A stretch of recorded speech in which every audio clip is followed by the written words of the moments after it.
Hello everybody. Yay, it's my face, look. Haha. Um, yeah, basically, I just thought I'd do a little channel update thing because I've sort of not got any videos to go at the moment. I've got stuff in the pipeline, or projects and things, which I will talk about later on. But basically, yeah, there's been a bit of a lack of content on the channel of late. Mostly just because I've been finishing off university work for the year, which is now finished. So I thought, yeah, I'd just kind of do a bit of an update, vloggy type thing. This is my first time doing a vlog ever, so if there are any kind of teething problems, apologies for that. But yeah, I thought I'd give it a go, to be honest, because I've never, ever done this on the channel before. I've never actually spoken directly to you with a camera. I guess the first thing really is just, I hope everyone's doing okay in lockdown. As of today on recording, it is still lockdown in the UK. I don't know if that's going to change anytime soon, possibly, maybe. But yeah, I hope everyone's fine. As for this then, just a couple of little updatey tiny things that I've not really talked about on the channel, which I perhaps should have done. Firstly then, before lockdown started, like literally right before, about the 11th of March, I think it was, 2 months ago now, I was lucky enough to go to the Doctor Who escape room, A Dalek Awakens, the new escape room that was sort of released a couple of months ago, and then the lockdown came about, so it's kind of not quite worked out as they planned, I would have thought. I was actually really fortunate enough to be invited to go to one of the kind of press day things, which was basically just playing the game for free, giving it a go. The only problem was that I live in the north of England, in Yorkshire, and the only places offering the escape room to play at were Reading or Birmingham. So in the end, I kind of took the plunge and I thought, what the hell, I'm going to do it, I'm going to go to Birmingham.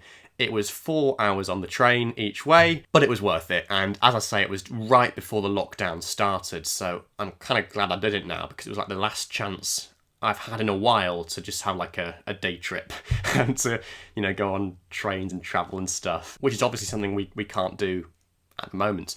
So I might do a separate video about that, just talking about it. I probably should have done that already, really, just, to give some thoughts on it. But I'll put up a photo on the screen of me with the Dalek and the team I did it with. It was great fun.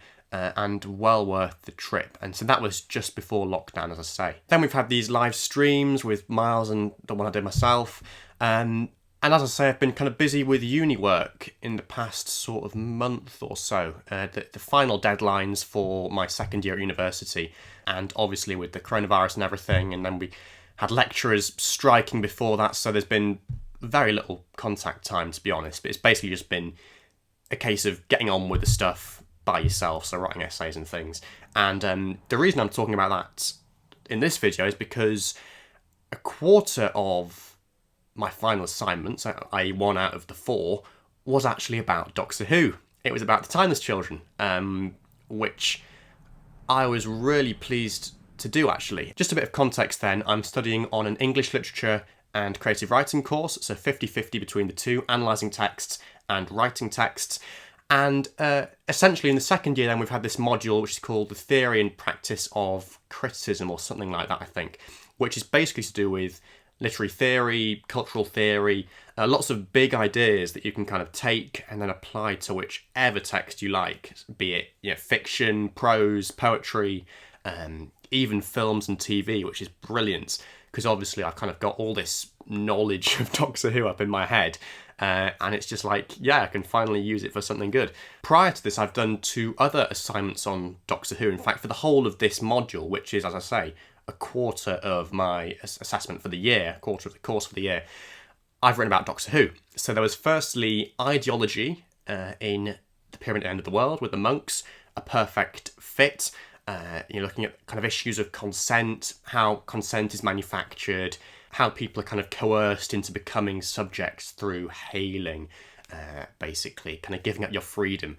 Then after that, I did a presentation with 2 other people about the Cybermen in relation to biopolitics, which is basically what it says on the tin. It's kind of like the politics of biology, of the body, basically whenever the body becomes politicised. So the Cybermen, again, a perfect fit for that, because that is essentially what a Cyberman is, a kind of human being that has been changed and, I guess, like a uniform, emotionless soldier, really, like a soldier of the state. So I looked at that in relation to the episodes Rise of the Cybermen and the Age of Steel from Series 2 and World Enough in Time from Series 10, obviously. And that, again, was very interesting, looking at kind of how those stories sort of perpetuate this idea of the Cybermen as a monster and how that's problematic to kind of portray these ideas about state control and biopolitics and all these things in this sort of exaggerated way. You know, is it right to do that in fiction? Is it kind of right to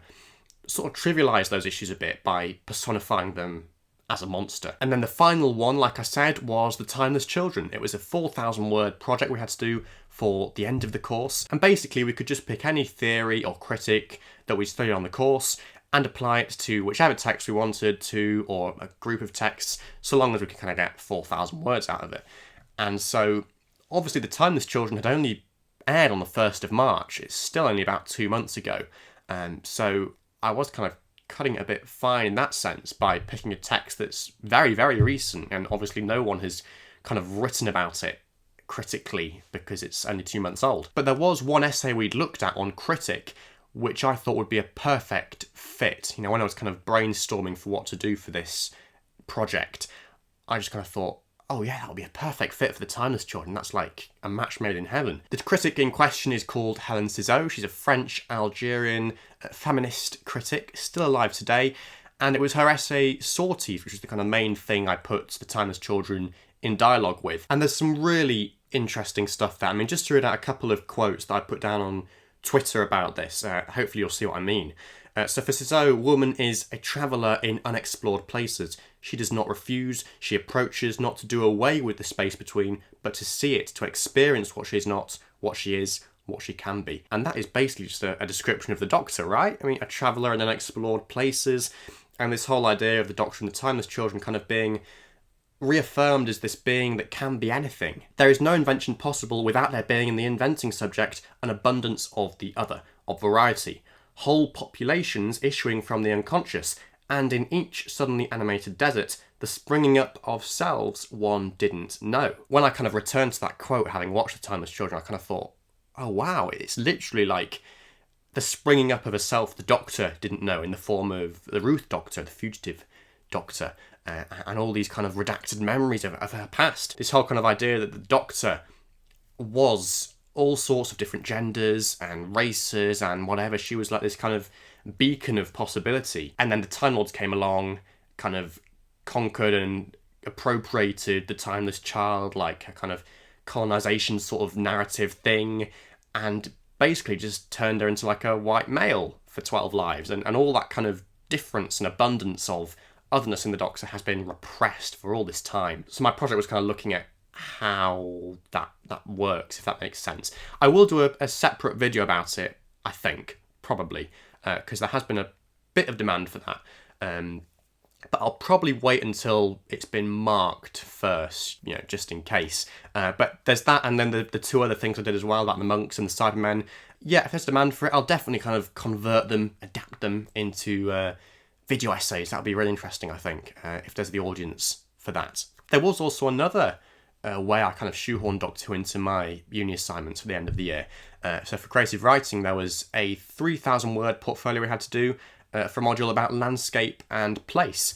And for that then, I sort of was exploring the space of the film set. I came up with a piece called The Day I Met the Doctor, which is based on my experience of meeting Peter Capaldi, Mark Gatiss, Jenna Coleman, etc., and being on the set of Robot of Sherwood in April 2014. And so the piece kind of looks at how the film set is a space where different sorts of worlds collide almost, like the real world and the imagined world, you know, the Welsh Forest, which it actually is, and then Sherwood Forest, which is what it's like doubling as.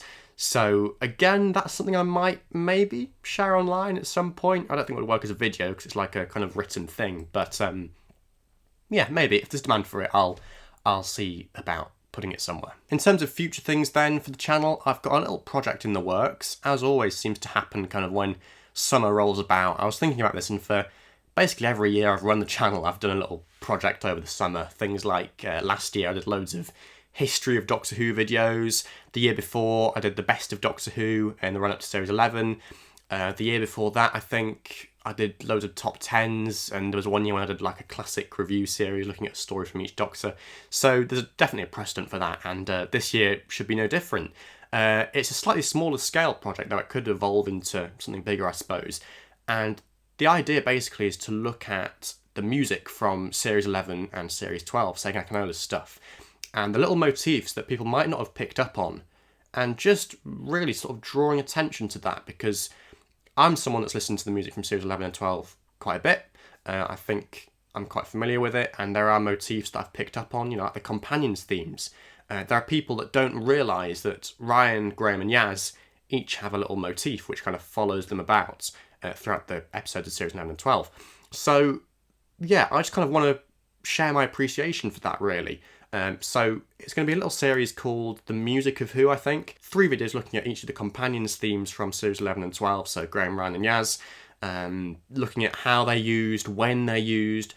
As I say, just kind of drawing attention to that and sort of hoping to raise appreciation for Sega Akinola's score, because I think because quite a lot of it's quite subtle, atmospheric little motifs that aren't as kind of bombastic or recognisable perhaps as Murray Gold's stuff, I just thought it deserves a bit more limelight. So that's something to look forward to, hopefully. Otherwise, I hope you've enjoyed this little kind of vlog type thing. I hope it's been okay for a first attempt, and I'll perhaps do more of these in the future to share updates and little bits and pieces. So, yeah, thanks for watching everybody, and goodbye for now.